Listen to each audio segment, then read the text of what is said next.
할 거냐면 교과서 개념학습 작품 중에서 고전 시간만 뽑아서 먼저 수업을 하고 또 적용학습 고전 시간 나가고 다시 이 교과서 개념학습 현대시 나가고 적용학습 현대시 나가고 이런 식으로 앞에 거를요 한 번에 나가는 게 아니라 관련 그 갈래를 할 때 같이 연결지어가지고 쭉 수업을 하도록 하겠습니다. 그래서 오늘 미리 예고는 안 했지만 우리 그냥 수업을 들으셔도 돼요. 12쪽에 나와 있는 작자미상의 정석과 고전 시간 작품 하나 수업하고 그 다음에 뒤에 쭉 넘겨보면요 어디냐면 우리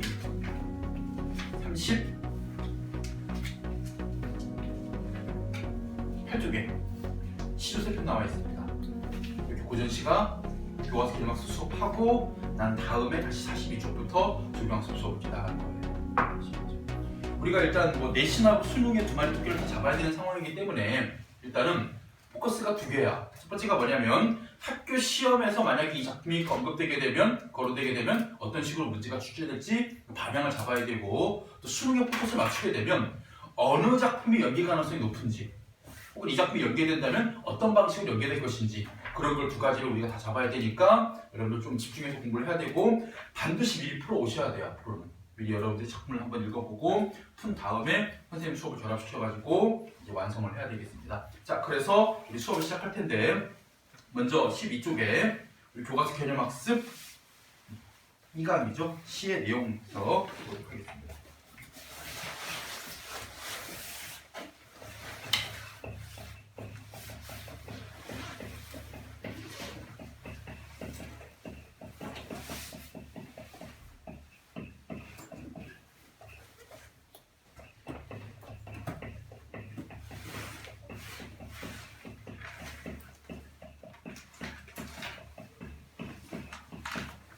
자, 작자미상에 정석가라는 노래가 수록되어 있는데 간단하고 빠르게 얘기하겠습니다. 고려가요예요. 그래서 우리가 고려가요에 대해서 여러분들이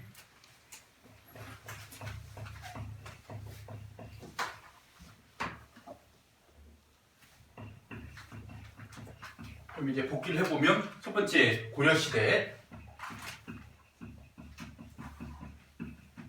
누구에 의해서 평민층에 의해서 어떻게 되었던? 구비전승되었던 글로 기록된 게 아니라 입에서 전해지던 그런 노래를 고려가요라고 하고 그 다음에 특성을 보면 삼음보가 많아요. 새 도마로 끊어진 형식 그리고 그 이전까지 향가 같은 경우에는 하나의 덩어리 이루어진 단연시가 많았는데 고려가요부터는 연이 나눠져요. 지금 여러분 여기 정석가도 보시면 2연, 3연, 4연, 6연 이렇게 되어 있잖아요. 이렇게 연으로 나눠지는 시를 우리가 분연시라고 합니다. 분연시. 그리고 그런 형식을 분연체라고 하고요. 그리고 고려가요 주된 내용 뭐에 대한 얘기가 많아요? 사랑에 대한 이야기 그리고 그들의 삶에 대한 이야기를 많이 언급합니다.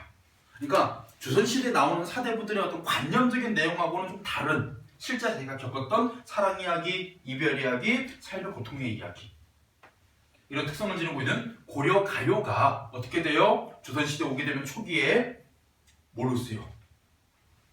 궁중악 그러니까 궁궐에서 뭔가 행사를 할 때 얘를 이제 백그라운드 뮤직으로 틀는 거야. 그때 원래 궁중악이 있긴 있었는데 요거를 좀 풍부하게 넓히려다 보니까 고려가요를 포함을 시킨 거죠. 포함하는 과정에서 악장가사, 악학개범, 시용약부에 실릴 때 중요한 게 뭐냐면 뭔가 추가가 됩니다. 추가가 된 게 크게 두 가지인데 첫 번째가 후렴구가 추가가 되고요. 그리고 두 번째가 뭐냐 지금 이 노래가 마찬가지 그 예가 되는데 앞부분에 서사에 해당되는 내용들을 추가시켜가지고 뭐하냐면 바로 임금에다도 송축의 내용을 앞부분에 좀 집어넣습니다. 그래서 이 변형된 두 가지 우리가 체크를 해볼 수 있어야 되고 자 보겠습니다. 지금 우리 2, 3, 4, 6연이 나와 있습니다. 그럼 뭐가 빠진 거야? 1년하고 5년이 빠져 있어요. 간단하게 내용을 설명드리겠습니다. 적으려고 하지 마시고 그냥 들으세요. 알고 있는 내용입니다. 1년은 뭐냐? 딩하도라 당금의 괴샹이다. 딩하도라 당금의 괴샹이다. 션왕 션대의 논이오아지다 라고 돼 있어요. 1년. 무슨 얘기냐면요. 징이요 도리역, 딩하도라는 징이요, 도리역. 이게 뭐냐? 악기예요. 뭐 편경, 편종이라도 부르고 그 악기, 징돌이 바로 이 제목인 정석입니다. 악기입니다. 타악기. 얘네한테 징요, 도리요, 당금의 개상이다 라는 말은 임금님께서 지금 계십니다. 벌써 궁중왕 냄새가 풀풀 나죠. 그런 다음에 선왕성대의 논의화지다는 태평성대에 논일고 싶습니다. 그래서 태평성대를 바라는 내용. 이게 궁중하고 수용되면서 첨가된 첫 번째 부분이에요. 그럼 이 부분은 원래 고려시대에는 없던 것. 그러다가 조선시대 와서 첨가된 것 이렇게 보셔야 됩니다. 그리고 우리 지금 2, 3, 4연을 보니까요. 5연 예측이 돼요. 참고로 이 노래는 1년과 그 다음에 2, 3, 4, 5연까지 할게요. 5연. 그리고 마지막으로 6년 해서 이렇게 좀 자를 수 있어요. 그래서 1년의 내용은 궁중하고 수용되면서 첨가된 송축의 내용이고, 그 다음 마지막 6연이요. 여러분들 옛날 서경별고 공부한 친구도 알고 있을 겁니다. 여기 당시에 유행하던 뭐에 대한 이야기? 어떤 믿음. 사랑의 믿음은 끊어지지 않는다라는 이야기예요. 그런데 2연부터 5연까지는 동일한 유형이 반복이 됩니다. 그게 뭔지를 찾아보도록 할게요. 2연에 보니까 삭삭기 사각사각 소리가 나는 새 모래에 가는 모래에 벼랑에 뒤에는 나난. 요거는 뭐야 여러분들? 나난만 똑바로 쳐주세요. 나난. 자, 이거는 뭐냐면요, 자, 음률을 맞추기 위한 연구라고 보시면 돼요. 음률을 맞추기 위한 연구. 그러니까 노래의 어떤 흥을 돋우고 그 다음에 여러 가지 소리 길이를 맞추기 위해서 뭐 한 거냐면 뒤에 우리가 예를 들어가지고 이런 게 있어요. 노래보다 뭐 따단 빠밤 하는 식으로 뜻이 없는 소리 첨가한 거예요. 아시겠죠? 자, 사각사각 소리가 나는 가는 모래 벼랑에 뭐합니까? 구운 밤 잣대를 심어서 이미 밤에 구워져 있는 거야. 먹어야 되는 걸 심는데, 그리고 그 밤이 우미 돋고 싹이 나면, 자, 여기까지입니다. 뭐 하고 있어요? 지금 2, 3, 4, 5연이요. 1, 2, 3, 4, 5행이 전부 다 어떻게 되어 있냐? 불가능한 상황을 설정하고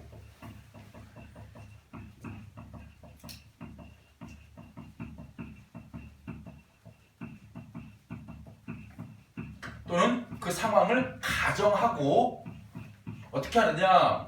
추가하죠. 뭐 하겠다? 유덕하신 님을 여의화지이다.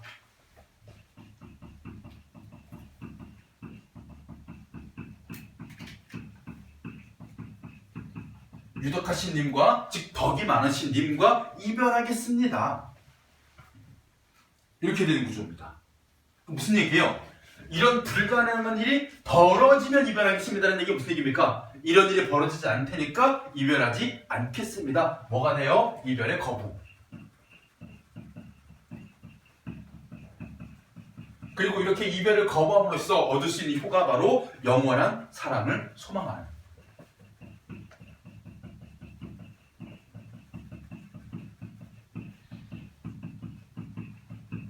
화자의 태도가 나타납니다. 그래서 첫 번째가 뭐야? 구운 밤을 심어서 싹나고 옮돋으면 헤어져 드리지요. 3년은 연꽃이죠. 핵심어가 연꽃입니다. 옥으로 연꽃을 새겨서, 진짜 연꽃도 아니야. 옥으로 새긴 연꽃이야. 그것을 바위 위에 접을 붙입니다. 그러면 그 꽃이 삼동, 새 묶음이 피어야 님과 헤어져 드리지요. 결론은 무슨 얘기? 못 헤어집니다. 그 다음에 사연 보니까 무쇠로 갑옷을 만들어요. 그런 다음에 철사로 주름을 박아요. 그리고 그 옷이 다 헐면, 얘는 좀 가능성이 있네. 막 비비면, 그지? 언젠가 헐겠지. 나머지는 아예 말이 안 되는 거잖아. 옥으로 깎은 연꽃이 피거나 혹은 구운 밤이 싹이 트거나, 어쨌든 간에 이런 일이 벌어져야 님과 이별하겠습니다. 그럼 안 나와 있는 오연은 어떤 내용이냐? 자, 무쇠로, 스틸로, 쇠로 큰 소를 만들어. 소를 만들어. 그런 다음에 이 소를 어디다 데리고 가느냐? 새로 만든 산에 새로 만든 풀이 자라고 있어. 그 소가 그 풀을 다 먹으면 님과 헤어지겠습니다. 전부 다 뭐예요? 불가능한 상황 설정을 통해 가지고 님과 이별하지 않겠다라는 영원한 사랑의 소망을 다룬 내용입니다. 자, 그리고 중요한 게 뭐냐? 이런 식으로 우리 고려가의 내용이 궁중화에 수용된 내용을 보면요, 대부분 뭐예요? 어떤 화자가 누구를 향한? 임을 향한 영원한 또는 변치 않는 사랑을 노래하는 게 상당히 많이 있거든요. 그럼 이런 사랑 노래가 어찌하여 궁중화로 수용될 수 있었을까 하게 되면 이것을 어떻게 하면 되는 겁니까?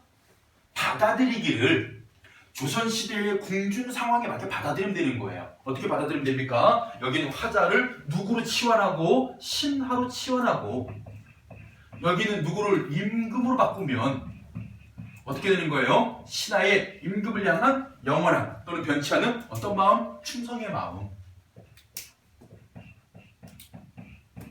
이렇게 변형이 가능했기 때문에 궁중각으로 수용이 된 것이죠. 이 구조 여러분들이 잘 알고 계셔야 돼요.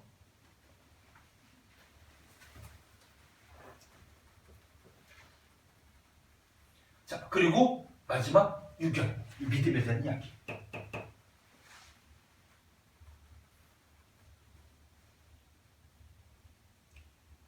지금 수업을 받으시면서 여러분들이 좀 느끼는 게 있을 거예요. 선생님이 시어 하나하나에 대한 설명을 적어주지 않는구나. 그죠? 이제부터 여러분들이 공부를 할 때 있잖아요. 제가 지금 여러분들 메시지 던진 거예요. 이제 선생님이 채워주고 너희들이 그냥 받아먹고 외우는 식의 공부는 끝내야 돼, 이제는. 2학년 때까지야. 3학년 때는 이제 뭐 해야 되냐면 선생님이 설명해준 부분 바탕으로 해가지고 조금씩 이제 내가 찾아봐서 완성을 시켜야 돼.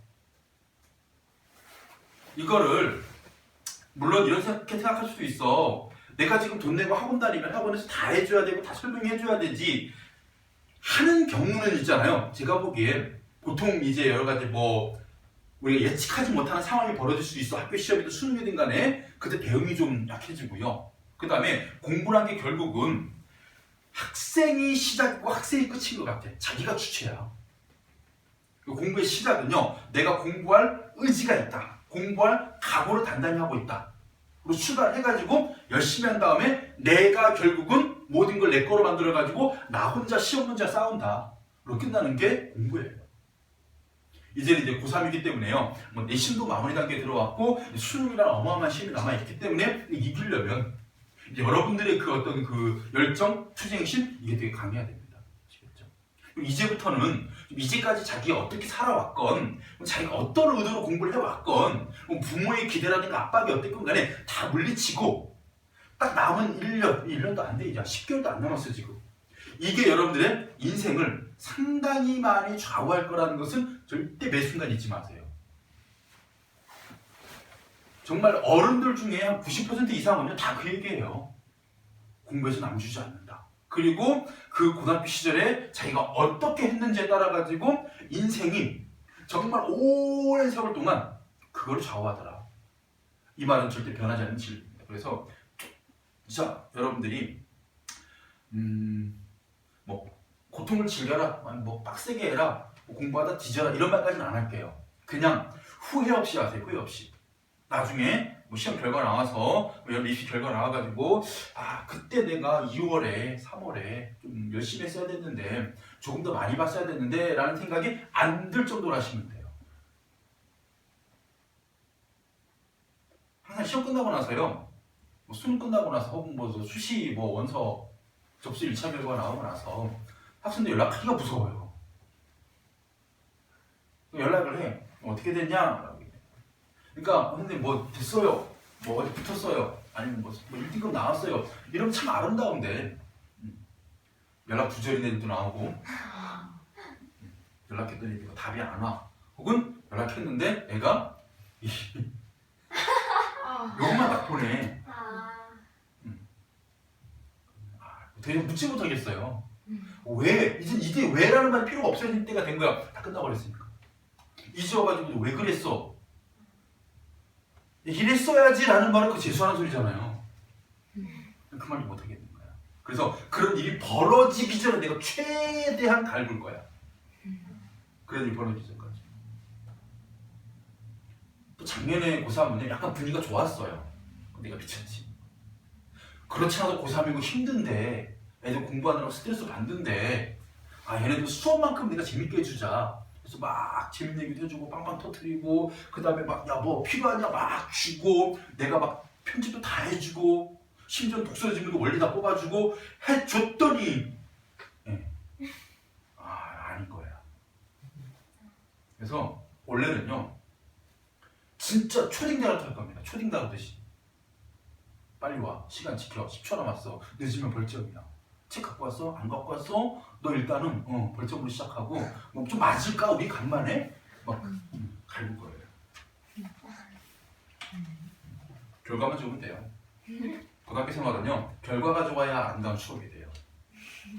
결과 안 좋으면요 그 돌아보기가 싫어지는 시간이 돼요. 인생에서 아름다운 결말을 위해. 자 마지막 유견입니다. 청구리 유견은 서경별국 이연과 거의 유사합니다. 약간 형식은 다를 수 있어요. 참고로 서경별국 이연은 이렇게 되어 있습니다. 구슬이 아질과 구슬이 바회에 디신돌 해가지고 약간 어떤 반복 표현과 여음이 있는 차이만 있고요. 내용은 똑같습니다. 구슬 바로 사랑을 비유한 표현이고요. 구슬 사랑. 그럼 바위는 뭐였을까요? 바위. 얘들아 바위. 큰 돌. 구슬이 바위에 떨어져서 깨진 거야 지금. 그러면 구슬이 사랑이었지. 그럼 바위는 장애물이 됩니다. 장애물. 구슬이 바위에 드신 돌, 구슬이 바위에 떨어진 들.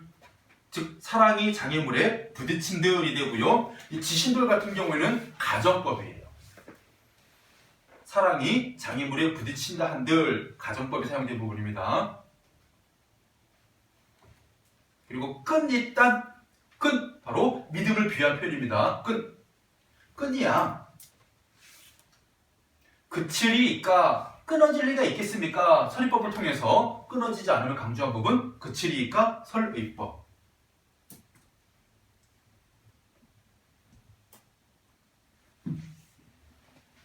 그 다음에 즈음은 해. 천년이 되겠죠? 과정법이에요. 사람이 무슨 천년을 살아. 그죠? 근데 이걸 뭘 강조한 거냐? 그 외로움의 시간을 강조하기 위해서 과정법에 쓰인 즈음은 해. 외오 곰 여러분들이 곰이요 어떤 어근 뒤에 붙잖아요. 그럼 다 강세의 입을 지녔어요. 높이곰, 머리곰, 외오곰, 뭐 우러곰 이런 식으로 하면 전부 다 앞에 있는 어떤 행위, 어떤 상태를 강조하는 표현, 강세전미사 곰입니다. 그래서 아주 외롭게 살아간들 신 믿음이야 끊어지겠습니까? 근데 여기서 하나만 더 설명하면 됩니다. 바로 이런 고려가요가요.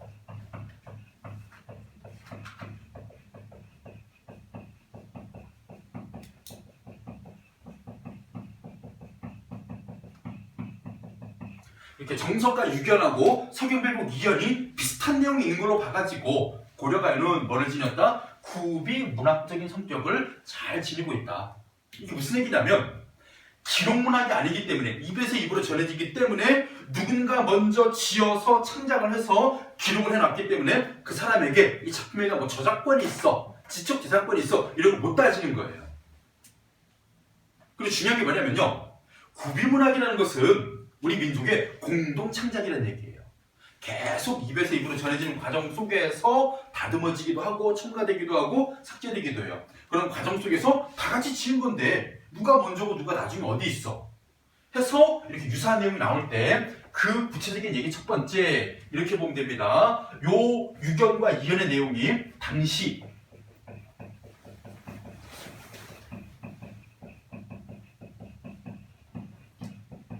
아주 히트하던 노래였을 것이다.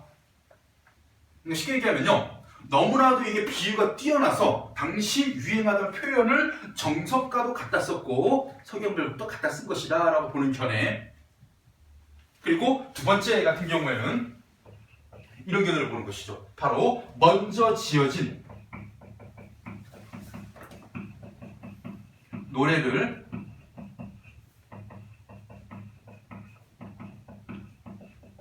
후에 나중에 지어진 노래가 뭐한 것이다? 빌려 쓴 것이다. 차용한 것이다. 라고 보기도 합니다. 전부 다 고려가요의 구비문화 성격에서 기인된 표현이죠.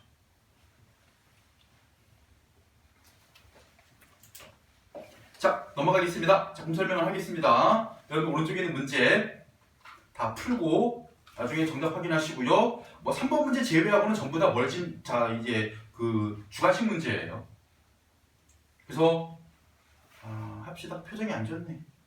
문제까지 안 풀어주십니까? 하는 표정 들여가지고. 자, 2연 보게 되면, 자, 무엇을 모래벼락에 심어요? 구운 밥. 3년, 옥으로 새긴 연꽃을 바위 위에 적붙여 빛 꽃이 핀다면. 4일입니다. 무쇠로 마름질하여 철사로 주름을 박아 만든 철립 갑옷이 다 헌다면. 뭐 하겠다? 덕망로포신님과 이별하겠다. 결국 함축적 의미는 뭡니까? 임과 이별하지 않고 뭐 하겠다? 영원히 함께 하겠다. 라는 게 이 안에 담겨있는 의도입니다. 영원히 함께 하겠다. 2번입니다. 자, 유견에 대한 설명이에요. 유추적 발상이 구성된 노래이다. 우리가 이렇게 생각하시면 됩니다. 구슬에 구멍이 뚫려있고 그것을 꿰고 있는 목걸이를 떠올리시면 돼요. 그래서 이 목걸이가 바위에 떨어지게 되면 구슬들이 깨질 수 있습니다. 그런데 그 구슬을 꿰고 있던 끈은 끊어지지 않는다. 라는 유추적 발상이에요. 그래서 자신과 님이 이별한 상황과 끈에 꿰어져 있던 구슬들이 바위에 떨어진 결과 그 구슬들이 흩어져 있는 상황을 나란히 제시합니다. 이를 통해 A가 흩어져요. 또는 뭐 깨져 라고 바꿀 수 있고요. 구슬이 바위에 떨어져도 구슬을 뺀 끈이 끊어지지 않듯 자신과 님이 헤어져 있다 하더라도 믿음은, B가 믿음이죠. 믿음은 여전할 것이라는 소망을 노래한다. 자, 3번입니다. 윗글의 시에 대한 이해로 덕질한 것만을 보기에서 있는 대로 고른 것. 자, 기억 보겠습니다. 2연에 새 모래벼랑, 가는 모래벼랑입니다. 3년에 바위 위는, 그 다음에 이렇게 되어 있죠. 생명이 존재할 수 없는 환경. 참고로 여러분들, 뭐 밤이건 뭐건 간에 있잖아요. 근데 씨앗을 심으려면 어디다 심어야 돼요? 평평한 밭에다 심어야 되잖아요. 근데 벼랑, 참고로 모래벼랑이에요. 모래로 벼랑을 만들 수 있을까요? 이미 이 말 자체부터가 모순이 생긴 거지. 그리고 그런 모래로 된 그 쉽게 말하면 수분도 보존할 수 없고 양분도 없는 모래인데다가 벼랑이까지 한 거. 그래서 더더욱 이 싹이 틀 수 없는 환경인 거예요. 그래서 이 생명이 존재할 수 있는 환경이기도 하고, 바위도 마찬가지입니다. 뭐예요? 바위 위에다가 우리 연꽃, 심지어는 살아있는 연꽃에 씨앗을 심어도 바위 위에는 싹이 안 터요. 그래서 생명이 존재할 수 있는 환경을 의미한다. 그만큼 불가능한 상황을 더욱더 강조하는 시어들이 되는 거죠. 기억, 맞는 표현이 됩니다.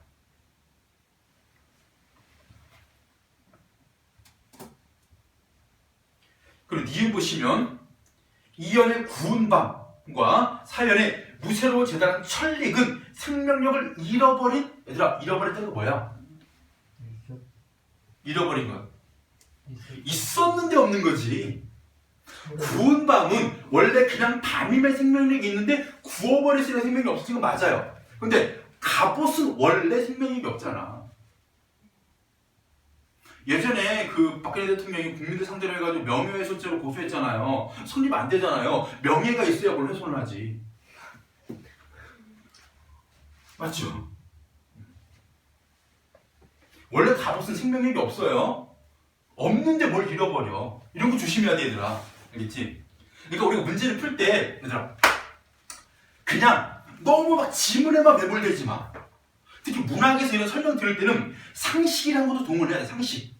상식적으로 봤을 때, 일반적인 사람들의 생각으로 봤을 때, 문학을 볼 때 그렇게 접근해야 되고, 거꾸로 독서를 갈 때 있잖아요.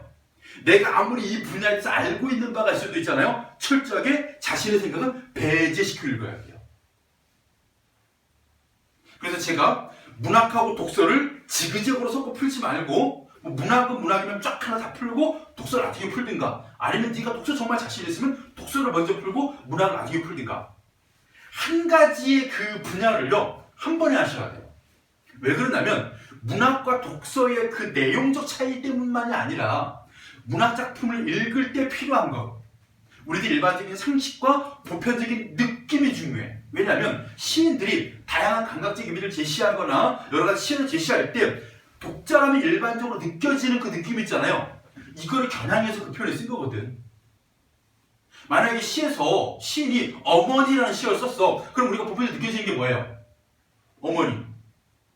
어머니가 날 낳아주셨고, 어머니니까 따뜻한 생각이 들어요. 따뜻한 존재, 고마운 존재, 나를 사랑해주는 존재, 나에 대한 한없이 무한한 사랑을 주는 존재, 막 이런 식으로 우리가 떠올리잖아요. 그대로 가야 돼. 보편적으로.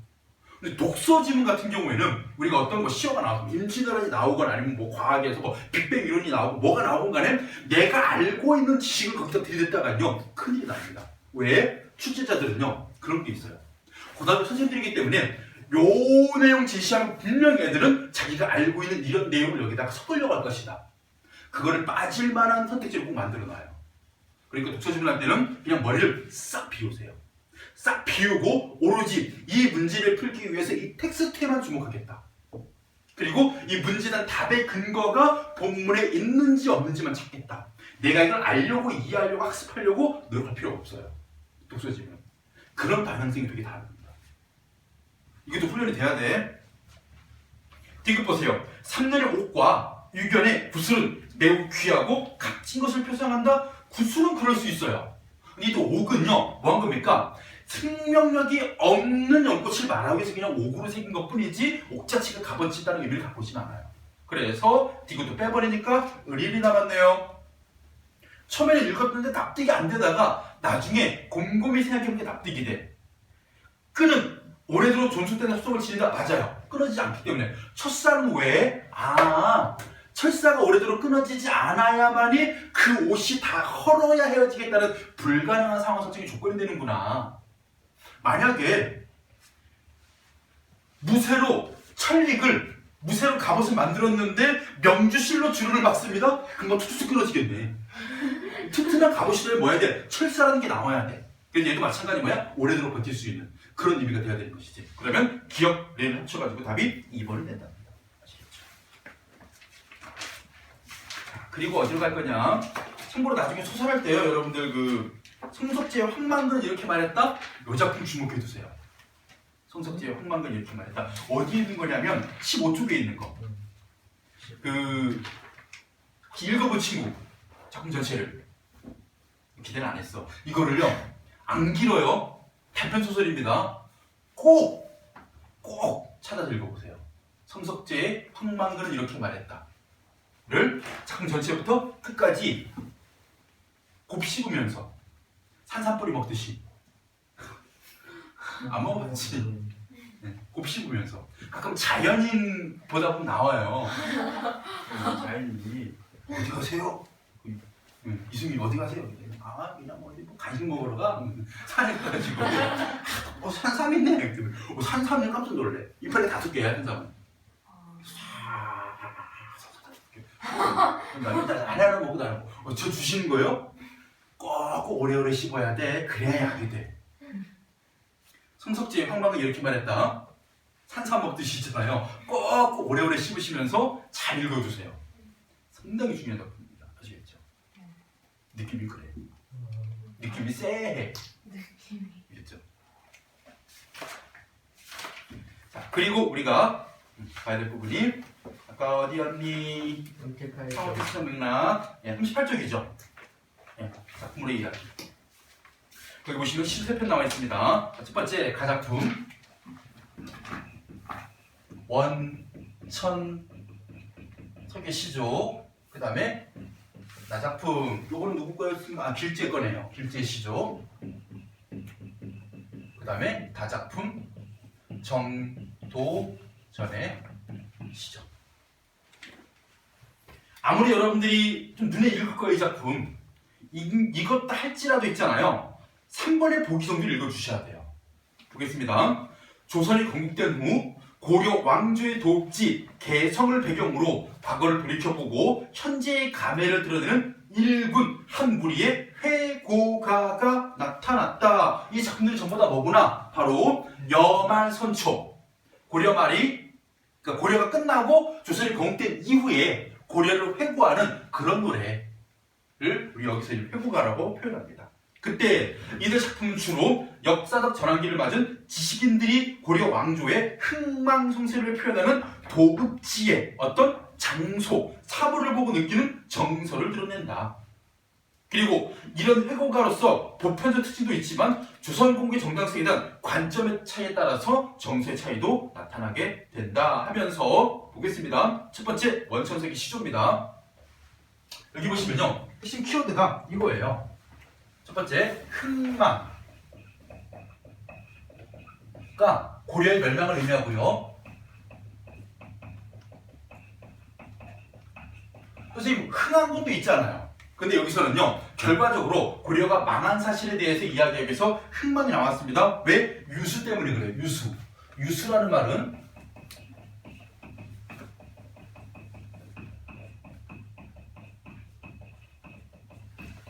운수가 정해져 있다예요. 이때 유수라는 말. 우리 예전에 그 용비어 첨가할 때 이장이죠, 이장.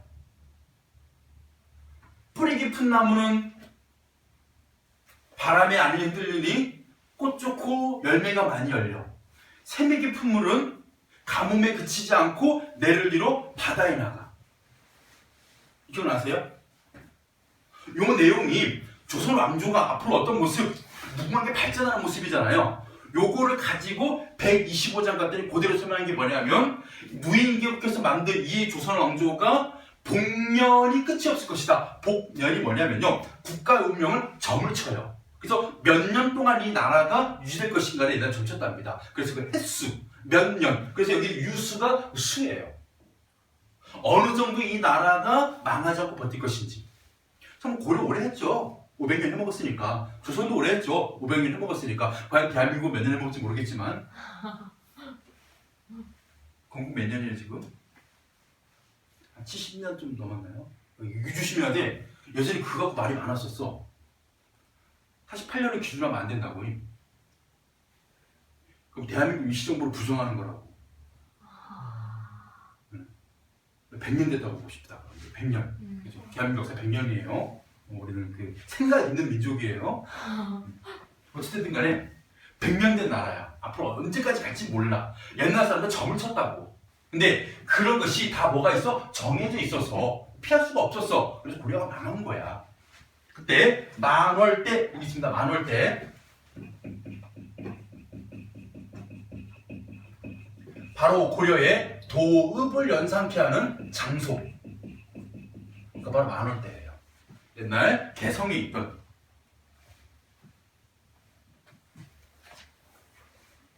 왕궁터의 이름 만월때. 또 추초로다. 자, 이 만월때가 추초래. 그리고 뒤에 내려가 보면 500년 왕업이 마찬가지 고려입니다. 뭐래? 목적에 붙여있대. 추초, 가을풀.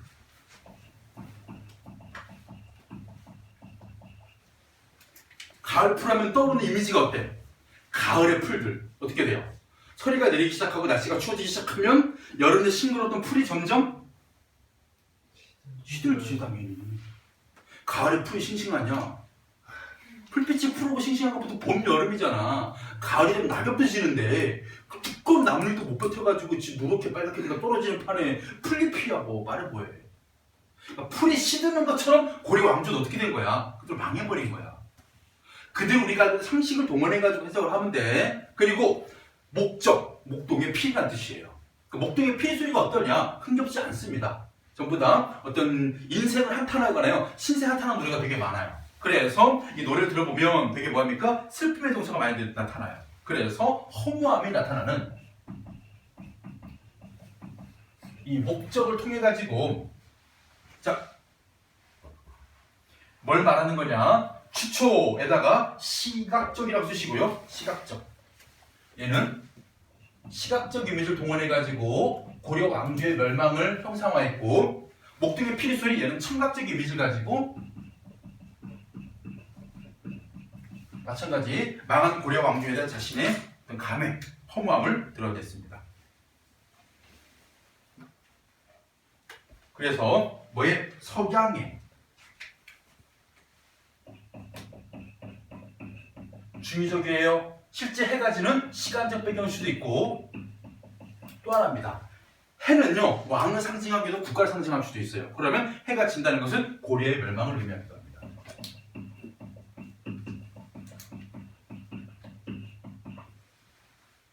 자 이렇게 그 정치적인 변환기에 고려 왕제를 회고하면서 뭐 인생 무상을 노래하고 있는 원천석의 시조 하나 받고, 다음 두 번째 겁니다. 길지의 시조. 당연히 500년 도읍지는 옛날 그 개성일 것이고요. 500년 동안 도읍지니까 필마. 이 필마는 현재 화자의 처지예요. 벼슬 하지 않고 있는. 벼슬을 하고 있는이라고 해석하시기도 하는데 그건 좀 과잉 해석이고요. 이때 그냥 벼슬 하지 않는으로 보시면 됩니다. 왜냐하면 진짜 벼슬아치들은요 혼자 못 달려요. 만약에 여러분들 뭐 쉴 때 우리 대통령이 야 나 좀 쉴 테니까 니들은 좀 나 좀 신경 쓰지 말고 그냥 알아서 볼일들 봐 한 다음에 혼자 목욕 타고 목욕 가고 될까요? 안 되잖아요. 마찬가지로 관리들 있잖아요. 혼자 못 달려요. 그래서 한 필에마 혼자 몸으로 라는 뜻으로 벼슬하지 않고 있다 해석하시면 됩니다. 필마로 돌아들이 뭐예요? 산천은 의과대 인걸은 간데 없다. 여기서 산천 인걸 서로 대조적입니다. 산천은 자연이고요. 인걸은 역사를 의미해요. 그래서 자연은 그대로인데 옛 자연의 모습을 그대로 간직하고 있지만 의구하지만 인걸 바로 고려의 뛰어난 인재들은 없구나. 고려가 망했구나 라는 대조적인 역사적 사실이죠. 그래서 어지버 갑타사가 나옵니다. 어지버 하게 되면요 보통 조금 이렇게 생각하시면 됩니다. 아이고 무상감에 갑탄사예요. 어지버라고 하면 아모타 이런 말도 나옵니다. 들어본 적 있죠? 아모타. 요즘 말 중에 아모타랑 비슷한 말이 있어요. 이랬어 저랬어 아무튼 이게 거기서 온 말로 보면 됩니다. 또 가끔 누구 부르기도 해요. 아이야 아이야 이게 여기도 나오죠? 아이야 이런 식으로. 요거는 뭐냐 가상의 청자를 설정한 거예요. 그러니까 누군가에게 말을 건네는 듯이 이렇게 보통 세 가지 패턴의 갑자사가 나와요. 어지버 나오게 되면 이 사람이 마음이 좀 이게 애상감에 젖어 있구나. 아모타 나와 있으면 좀 그런 것을 좀 초월하고 이겨내고 어찌됐건 달관하는 태도가 좀 드러나는 감탄사라면요 아히야 하게 되면 누군가에게 말을 건네는 형식으로 자신의 생각을 조금 정당화하려는 의도 있잖아요. 이런 식으로 많이 나와요. 뭔가 교훈적인 의도. 어지버가 나왔으면 슬픔의 정서죠. 태평연월이 고래에 융성했던 시절이 꿈입니다. 꿈. 바로 무상감. 우리가 많은 작품에서 꿈들 나오는데 정체를 관두별고 제외한 모든 꿈은 전부 다 뭐예요? 물론 정보전달 기능도 있겠지만 구운몽 같은데 조실의 꿈 같은데 꿈 보면 전부 다 인생은 무상한 거구나. 덧없는 거구나. 한바탕 꿈 꿨네? 이렇게 생각하는 거 있잖아요. 무상감을 의미하죠. 그리고 정도전이에요. 삼풍 정도전. 실질적으로 조선은 이 사람이 설계했다고 보면 되죠. 이 정도전이 이렇게 얘기합니다. 선인교 날인물이 자하동에 흘러들어 하게 되면 선인교 자하동 하게 되면 전부 다 개성에 있는 지명들과 장소고요. 중요한 건 뭐냐? 이 말 들으면요 다 떠오르는 거예요. 우리가 왜 같은 경험을 공유한 사람끼리 어떤 데 딱 얘기가 되면 그 지역에서 오래 생활했던 사람들은 딱 알게 되죠. 야, 탐라도서관 아직도 보도하냐? 이러면 탐라도서관 하면 그곳에 가본 사람들은 거기 이미지가 머릿속에 떠오르고 예전에 우리 거기 가서 공부는 안 하고 가방 던져놓고 소나무 숲에 가가지고 애들이랑 맨날 수다 떨던 곳, 새우깡 먹었던 곳, 새우깡에 송충이 앉았던 곳 이런 식으로 각자 하나씩의 추억은 있을 거 아니에요. 그걸 끄집어내는 거는 고유명사가 됩니다. 선인교 흘러내린 물이 자하동에 흘러들어서 반천년 왕업, 이게 바로 500년 왕업이 되겠죠. 물소래 뿐이로다. 자, 여기서 뭐가 500년 왕업이 반천년 왕업이 뭐예요? 소래 뿐이로다. 자, 이 물소리는 전부 다 뭐예요? 흘러가 버리면 그뿐, 청각적인 밀통이 가지고 허무함을.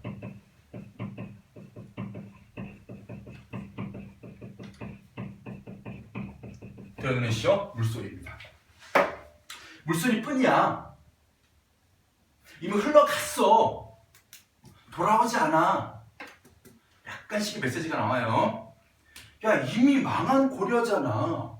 야, 고려의 유신들아, 니네 뭐 이미 뭐 죽으라도 살아나라고 하는 것도 아니고 지금 뭐 하는 거야? 흘러갔는데, 끝났는데, 그러면서 아이야, 고급 흥망을 물어보사머리요.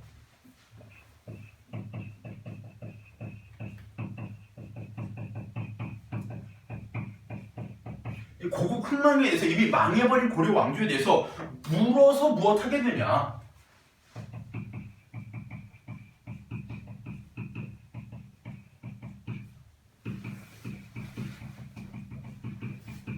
이 말은 뭐 하지 마라? 묻지 마라. 따지지 마라. 이미 고려는 망했다. 그래서 여기서요, 은근히 뭐 해야 되면 시류에 따라야 함을, 은근히 권유하는 형태의 말씀입니다. 이제는 새 나라잖아, 얘들아. 조선이잖아. 이미 망해버린 고려 왕조 붙잡고 뭐 안타까워한들, 그게 무슨 의미가 있니? 그래서 조선이야, 시대의 흐름을 따라야지, 얘들아. 정도주의니까 하는 거죠.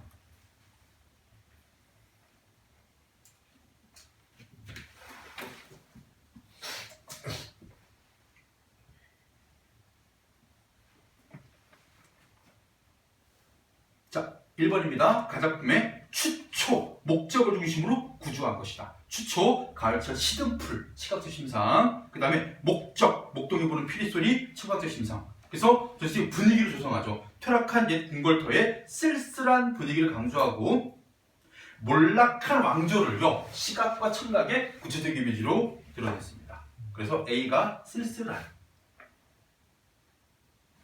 B가 몰락한 왕조.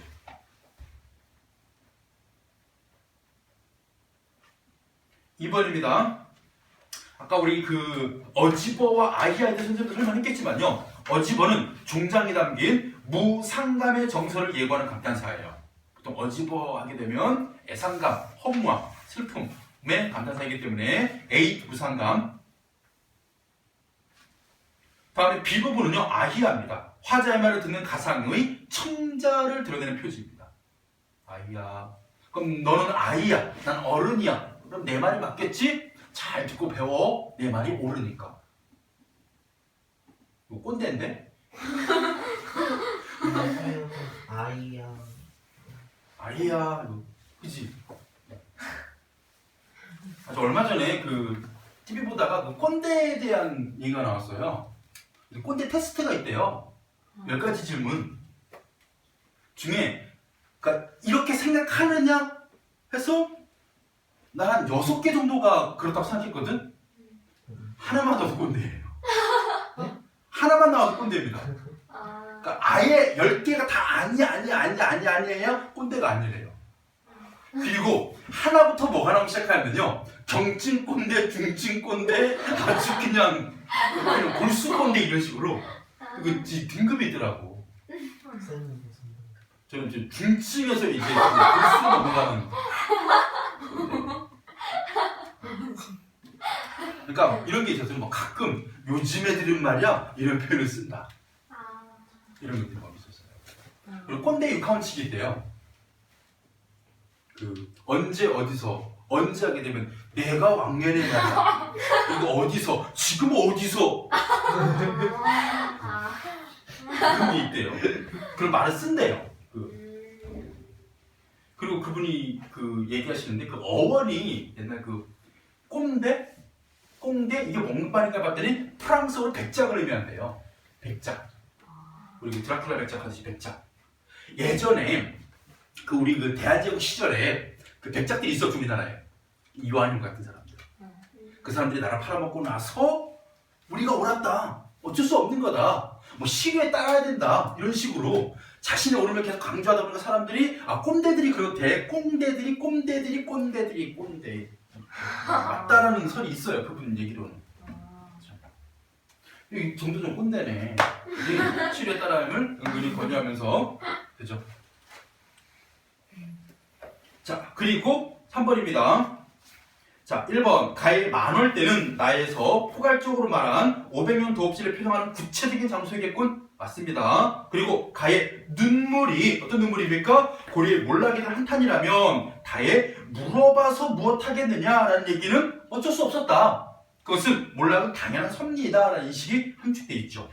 그리고 3번 보시면 나의 아까 의구 그대로 변함없는 산천과 다의 자아로 흘러든 물에서 각각 조선 건국에 대한 부정적 관점, 긍정적 관점이 투영되어 있군. 이거 있잖아요. 어설프게 접근하면, 왜냐하면 나 작품 같은 경우에는 조선을 거부하는 기제이, 다 작품은 조선을 옹호하는 정도된 작품에서 그렇게 볼 수도 있어요. 근데 이때는 어떻게 해야 돼요? 의관 산천은요, 이 말만 가지고 우리가 이 조선 공기가 부정적 관점을 엿볼 수가 없습니다. 단순히 제가 뭐 한 거예요? 500년 도읍을 찾아가 봤더니 직접 관찰한 하나의 사실일 뿐이에요. 자연은 그대로이더라. 그리고 다도 마찬가지입니다. 물이 자동으로 흘러가더라. 라고 이것은 화자의 감정이 개입되어 있지 않은, 의도가 개입되어 있지 않은 그냥 있는 그대로의 사실인 거예요. 그냥 사실만을 표현한 것이지 여기다 대고 어떤 관점이 투영되어 있다라는 것은 지나친 해석이죠. 다음에 4번에 가나의 500년, 가의 반천년 전보다 고려 왕조의 융성했던 시간이었고, 가의 석양, 나의 꿈이란가 하더라, 다의 물소리 전보다 무상감이 지각되어 있죠. 자, 이렇게 해가지고 우리 교과서 개념학습에서 고전 시가 작품들 좀 다뤄봤고요. 그 다음에 42쪽입니다. 우리 적용학습.